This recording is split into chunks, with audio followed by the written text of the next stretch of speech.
Hey guys, my name is Shrish. So as you guys probably know that POCO X2 has a very capable camera sensor, and while the stock camera application is great, there are still certain things that it needs to improve on, like the details when the HDR is on or the night mode, or in fact the stock camera application doesn't allow you to capture night images or night mode pictures using the wide angle lens or the macro mode, which I think is a bummer because there are certain use case scenarios for the wide angle lens and macro mode in the night or low lighting scenarios as well. Now in the past I've covered a video on GCAM. GCAM is clearly the better version when it comes to the camera application. It has like more dynamic range, it provides you with better details, the color science is slightly better, and overall GCAM is better not just on the POCO X2 but on most phones out there. So in the past I had actually covered a video on that, but that was GCAM 6.2 and it had its certain limitations. It didn't support wide angle lens, it didn't support macro lens. It was a little bit more sort of crashy, if that's a word, like it used to crash quite a lot. And apart from that, it didn't have astrophotography as well, which I don't think is a big deal, but I know a lot of people who would want to install Google Camera just for sake of that. So in this video, I'll just show you the GCAM 7.2, how to install it, and I'll try to compare it with stock camera application. So yeah, without any further ado, let's get into this.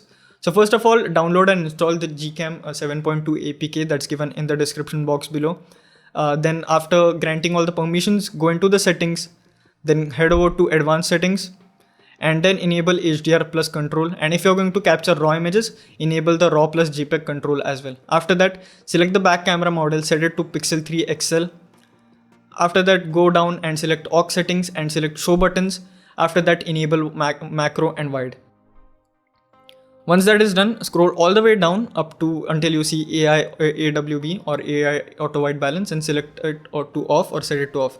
After that, to enable 4K video, just head over and select use high resolution. That means that it will use 4K while video recording. If you're not into 4K, just disable that. And that is just about the setup. Like that's all you need to know. As far as the issues associated with this GCAM, now first of all, once you capture images, don't go to the preview panel right away. Let the image process. You might run into some issues. Sometimes the image might not process. Sometimes you may not be able to see the image in the first place. Sometimes the camera might crash. So all you need to keep in mind that once you click the image or once you hit the shutter, wait for the image to process, wait for some time. Once the image is processed, then go to the preview panel in the bottom right, and from there you can actually view your image. So yeah, apart from that, everything works well. Night sight works, video works, like 4K video works, 1080p 60 fps works.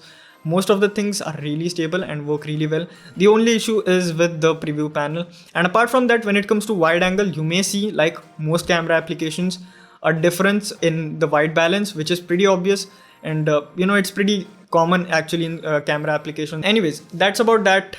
But yeah, as far as the details and dynamic range goes, the GCAM does a great job. Now let's look at some of the images that I captured using the Google camera, and I'll also try to compare these images to the stock camera application. So because of the pandemic and because of the monsoon, I wasn't able to go or step out of my house and capture different images in different scenarios. So forgive me for that. So I just had my yard, and that's the only place I could actually shoot images. So you may see a lot of trees and a lot of trees and a lot of trees.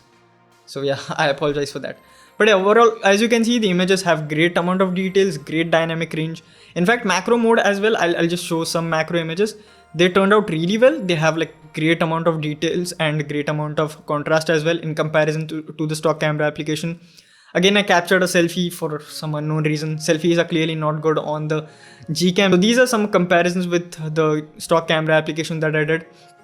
And again, pretty similar images on both GCAM and stock camera application. But one thing that you can notice is that GCAM maintains a dynamic range, and at the same time, it also gives you great contrast as well, which is missing in most HDR images on the stock camera application. Again, as you can see, yeah, dynamic range is present, but at the same time, there's great contrast as well.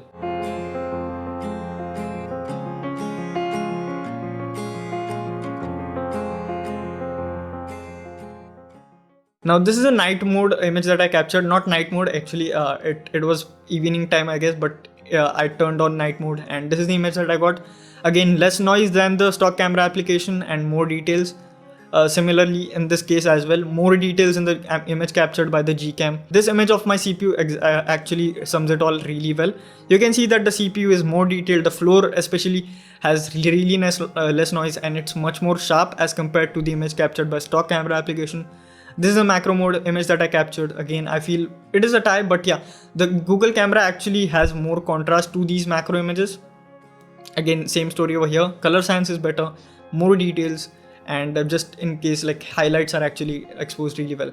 Again, this is the macro mode image that I captured, and these are some of the wide angle lens. Now, one can argue that the color science on wide angle lens is not really that much nice, and I agree to that, but I think this can be fixed with a little bit of editing, and which I think most people actually do these days.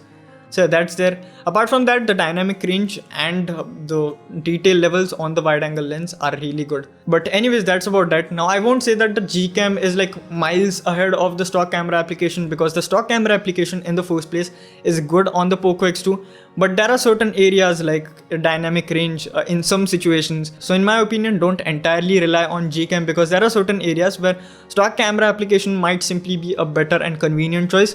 But all I can say is start using GCAM. It has better details. Micro mode especially is better on the GCAM. Wide angle lens has more dynamic range and details on the GCAM.